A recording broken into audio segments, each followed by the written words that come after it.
They say every valley in Korea has its own legend. Some are warnings, some are comforts, and some are wounds the land itself refuses to let heal. In the valley of Gyeongju, surrounded by mountains that seemed to guard secrets older than dynasties, there was a river that terrified as much as it blessed. By day its waters sparkled, feeding rice fields and filling clay jars, but every full moon it turned black as ink. Not muddy, not dirty, black like a mirror that refused to reflect. No fish swam, no nets filled. The water stood still, as if it remembered something it did not want to forget. The villagers whispered, "It is the curse of the Jade Lantern." Our story begins with Jiwoo, a scholar with no title, no wealth, and no patrons. He carried scrolls in a cloth sack, walked with sandals worn to the threads, and ate whatever a kind villager would spare him. But Jiwoo had something rarer than wealth, an insatiable hunger for stories. He believed that every myth hid a truth, and every truth deserved to be remembered. One autumn evening, as mist rolled down from the peaks, Jiwoo arrived at the cursed village. Children ran to the gate, shouting, the stranger has come." Old women whispered prayers. Farmers eyed him with suspicion. He bowed deeply. "Good people," he said, "I am but a traveler. I seek only a place to rest and a story to hear." The headman, a bent man with eyes still sharp, studied him. "Rest you may have, but story? Story you may regret." That night Jiwoo sat with the villagers in a small hall lit by oil lamps. Rice wine was poured, though no one drank freely. The headman leaned forward. "You wish to hear of the Jade Lantern? Then hear it. Long ago, before my grandfather's grandfather, this was no cursed place. A noble family ruled here, the Yun clan. They were rich in silk and arrogance. They had servants who bent lower than rice stalks, but none bent lower than one girl, Yun-hee. She was loyal beyond reason, until loyalty killed her." Murmurs filled the hall. Some women crossed themselves. "She discovered the Yun family's theft," the headman continued. "Offerings stolen from the temple silver melted relics spawned. She confronted them, and for truth they rewarded her with death. They bound her to a lantern carved of jade, heavy as betrayal, and cast her into the river. Since then, every full moon she rises, lantern in hand, cursing our fields." The hall fell silent. Outside, the river murmured as if it agreed.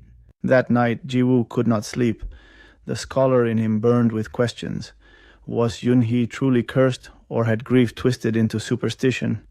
He rose before dawn and walked to the river bank. Mist curled like breath, and then he saw it, green light shimmering beneath the water. A voice floated through the fog. "Traveler, why do you sit where the cursed drink?" Jiwoo bowed toward the glow. "Because every curse hides a truth, and every truth deserves a listener." The water broke, and she appeared. Yun-hee, the servant spirit.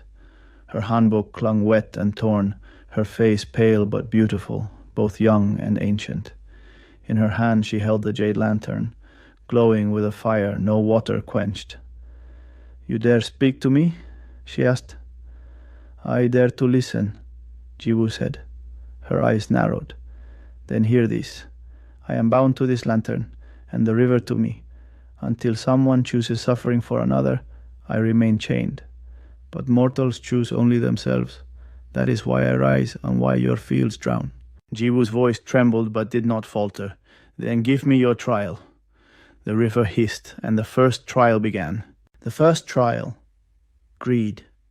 From the water rose a chest overflowing with coins, jade, and silks. The villagers who had followed Jiwoo secretly gasped. "Treasures!" one cried. "Take them!" another shouted. The chest slid onto the bank at Jiwoo's feet. Yun-hee's voice whispered, "Take it. Free yourself from hunger. Knowledge will not fill your stomach, but this will." Jiwoo's hands shook. He thought of his ragged robes, of nights he had slept hungry. But then he spoke. "Gold feeds only the hand, not the heart. I will not take it." The chest dissolved into black water. Some villagers cursed him, others wept. Yun-hee's eyes flashed. The second trial. Fierce shadows rose from the river, shaped like noblemen in long robes. Their voices boomed. Scholar, you dare accuse us, you dare meddle in what is buried? For this insolence we condemn you to the river. The shadows advanced, chains rattling, cold mist coiling. Jiwoo's knees trembled, fear bit his chest, but he lifted his chin. You may drown me, but truth floats. I will not kneel. The shadows shrieked and vanished. Yoon-hee's lips curved, not in kindness, but in curiosity. The third trial. Compassion. Now Yoon-hee herself fell to her knees, blood dripping from her hands. Carry this lantern for me, she begged. Take my pain. If you do not, I will remain here forever. The villagers shouted, Don't touch it, the lantern burns.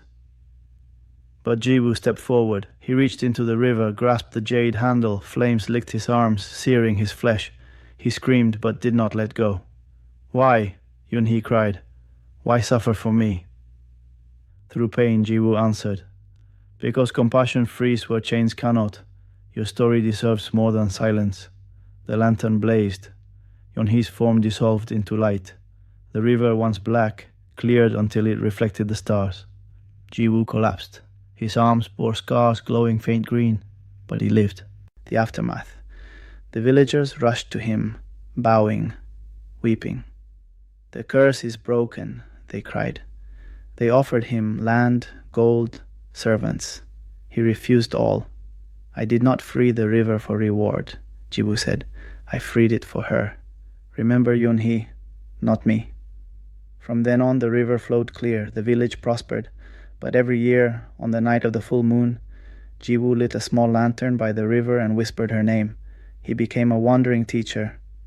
Children followed him, asking for stories. And always he told them of Yoon-hee and the Jade Lantern.